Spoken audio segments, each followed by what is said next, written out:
نحمده ونصلي ونسلم على رسوله الكريم اما بعد فاعوذ بالله من الشيطان الرجيم بسم الله الرحمن الرحيم شهر رمضان الذي انزل فيه القرآن هدى للناس وبينات من الهدى والفرقان صدق اللہ العظیم۔ رمضان المبارک کا مہینہ یہ بڑا ہی عظمتوں والا، بڑا ہی برکتوں والا اور فضیلتوں والا مہینہ ہے۔ رمضان اور قرآن ان دونوں کا آپس میں بڑا ہی گہرا تعلق ہے۔ قرآن مجید کے اندر بھی رمضان المبارک کی فضیلتیں ثابت ہیں اور احادیث کے اندر بھی رمضان المبارک کی فضیلتیں ثابت ہیں۔ رمضان اور قرآن ان دونوں کا آپس میں بڑا ہی گہرا تعلق ہے۔ یہ دونوں لازم اور ملزوم ہے، یہ دونوں آپس میں جدا نہیں ہو سکتے، یہ دونوں اکٹھے ہی پائے جاتے ہیں۔ جیسا کہ اللہ رب العزت نے قرآن مجید کے اندر فرمایا شہر رمضان الذی انزل فیہ القرآن، یہ رمضان کا وہ مہینہ کہ جس مہینے کے اندر اللہ رب العزت نے اپنی لاریب اور بے عیب کتاب قرآن کو نازل فرمایا۔ اس قرآن کے نزول کی وجہ سے اللہ رب العزت نے رمضان المبارک کو بھی عظمتوں اور فضیلتوں سے مالا مال فرما دیا۔ اللہ رب العزت نسبتوں کی بڑی لاج رکھتے ہیں کہ یہ قرآن وہ کتاب جس مہینے میں نازل ہوئی وہ مہینہ تمام مہینوں کا سردار بن گیا، رمضان المبارک۔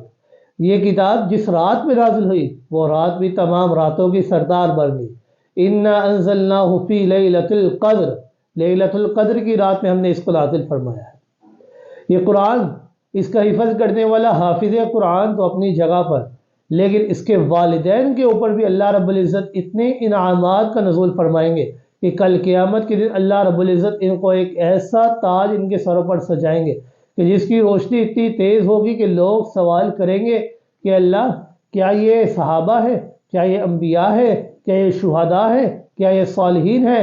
جواب آئے گا نہیں، یہ حافظ قرآن کے والدین ہیں۔ قرآن جو بچہ حفظ کرتا ہے، قرآن کی نسبت بچے کے ساتھ ہوئی تو یہ حافظ قرآن بن جاتا ہے۔ قرآن کی نسبت قاری کے ساتھ ہوئی تو قاری قرآن بن جاتا ہے۔ قرآن کی نسبت کسی پڑھنے والے کے ساتھ ہوئی، اس کو سمجھنے والے کے ساتھ ہوئی تو وہ عالم قرآن بن جاتا ہے۔ قرآن کے اوپر عمل کرنے والے کی نسبت ہوئی تو وہ عامل قرآن بن جاتا ہے۔ اللہ رب العزت نسبتوں کی بڑی لاج رکھتے ہیں۔ جیسا کہ اللہ رب العزت نے فرمایا کہ قرآن یہ ہدایت والی کتاب ہے، اس کے اندر ہدایت ہے، لیکن اس ہدایت سے مستفید کون لوگ ہوتے ہیں، فائدہ کون اٹھاتے ہیں؟ قرآن مجید کے اندر اللہ رب العزت نے فرمایا ھدی للمتقین، یہ کتاب ہدایت تو ہے لیکن اس کتاب سے فائدہ اور مستفید وہی لوگ ہوں گے جن کے دلوں میں تقویٰ کی دولت موجود ہوگی۔ اب یہ تقویٰ کی صفت انسان کے اندر کیسے پیدا ہوگی؟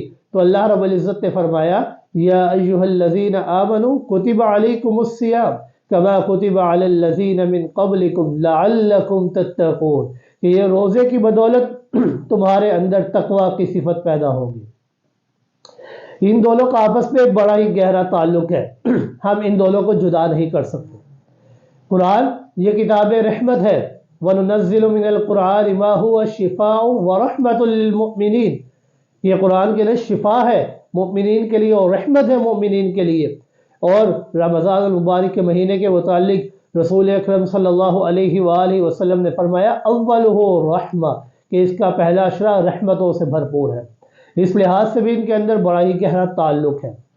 قرآن اس کے اندر اللہ رب العزت نے صبر کرنے کا حکم دیا ہے۔ اللہ رب العزت نے فرمایا انہ من یتقی ویصبر فإن اللہ لا یضیع اجر المحسنین، کہ جو انسان تقوی اختیار کرتا ہے اور صبر کرتا ہے آزمائشوں پر، ایسے لوگوں کے اجر کو اللہ کبھی ضائع نہیں ہونے دیتے۔ اور رمضان المبارک کے متعلق آپ صلی اللہ علیہ وآلہ وسلم نے فرمایا وَهُوَ شَهْرُ الصَّبْرِ، یہ صبر کا مہینہ ہے۔ انسان روزہ رکھتا ہے، صبر کی دولت انسان کے اندر پیدا ہو جاتی ہے۔ اس لحاظ سے بھی ان دونوں کے درمیان بڑا ہی گہرا تعلق ہے۔ قرآن مجید کے اندر اللہ رب العزت نے انسان کو بار بار گناہوں سے رکنے کا حکم دیا ہے۔ کبھی اللہ نے فرمایا وَذَرُوا ظَاهِرَ الْإِثْمِ وَبَاطِنَهُ، اپنے آپ کو ظاہری اور باطنی گناہوں سے روکے رکھو۔ اور قرآن رمضان اس کے متعلق بھی آپ صلی اللہ علیہ وآلہ وسلم نے فرمایا الصوم جنہ، روزہ یہ ایک ڈھال ہے، جس طرح ایک ڈھال ہتھیاروں کو روک دیتی ہے، اسی طرح روزہ ایک ڈھال ہے، یہ انسان کو گناہوں سے روکتی ہے۔ اب جو بندہ اپنے آپ کو گناہوں سے نہیں روک پاتا، روزے کی حالت میں وہ جھوٹ بھی بولتا ہے، غیبت کرتا ہے، بہتان باندھتا ہے، تہمتیں لگاتا ہے، اپنی آنکھوں کی حفاظت نہیں کرتا، اپنے کانوں کی حفاظت نہیں کرتا، اپنے اعضاء اور جوارح کی حفاظت نہیں کرتا، ایسے بندے کے متعلق آپ صلی اللہ علیہ وآلہ وسلم نے فرمایا کہ ایسے بندے کے کھانے پینے سے رکنے کو اللہ کو کوئی حرج نہیں ہے، کیونکہ وہ صرف اپنے آپ کو کھانے پینے سے روک رہا ہے، اللہ کے ہاں اس کا کوئی مقام نہیں ہے، کیونکہ روزہ نام ہی ہے اپنے آپ کو گناہوں سے روکنے کا، اپنی چیزوں کی، اپنے اعضاء اور جوارح کی حفاظت کرنے کا، جھوٹ بولنے سے بچنے کا، غیبت کرنے سے بچنے کا۔ اب جو بندہ روزہ بھی رکھے اور جھوٹ بھی بولے، ایسے بندے کو صرف بھوک اور پیاس کو برداشت کرتا ہے، ایسے بندے کے روزے کا اللہ کے ہاں کوئی مقام نہیں ہے۔ حدیث کے اندر بھی رمضان المبارک کی بڑی فضیلت ہے کہ آپ صلی اللہ علیہ وآلہ وسلم نے فرمایا کہ رمضان المبارک یہ وہ مہینہ ہے کہ جس کے اندر اللہ رب العزت اپنی رحمتوں اور برکتوں کا نزول فرماتے ہیں۔ وَهُوَ شَهْرُ الصَّبْرِ، یہ صبر کا مہینہ ہے۔ شہر المواخات، یہ غمخواری کا مہینہ ہے، یہ اپنے ملازموں کے اوپر آسانی کرنے والا مہینہ ہے۔ یہ ایسا مہینہ ہے کہ جو بندہ اس مہینے کے اندر کسی روزے دار کا روزہ افطار کروائے تو اللہ رب العزت روزہ رکھنے والے کے برابر اجر و ثواب اس کو عطا فرما دیتے ہیں، اور روزہ رکھنے والے کے اجر و ثواب میں ذرا برابر بھی کمی نہیں ہوتی۔ صحابہ کرام نے عرض کیا، یا رسول اللہ صلی اللہ علیہ وآلہ وسلم، ہم میں اکثر لوگ تو غریب ہیں، ہم روزہ کھلوانے کی طاقت نہیں رکھتے۔ آپ صلی اللہ علیہ وآلہ وسلم نے فرمایا، اگر کوئی بندہ کسی روزے دار کا روزہ افطار کروائے محض ایک کھجور کے ذریعے، یا ایک دودھ کے پیالے کے ذریعے، یا ایک جو کی روٹی سے بھی کسی روزے دار کا روزہ افطار کروا دے، یا پانی کے گلاس کے ذریعے روزہ افطار کروا دے، ایسے بندے کو بھی اللہ رب العزت روزہ رکھنے والے کے برابر اجر و ثواب عطا فرمائیں گے، اور اس کے اجر و ثواب میں بھی ذرا برابر کمی نہیں ہوگی۔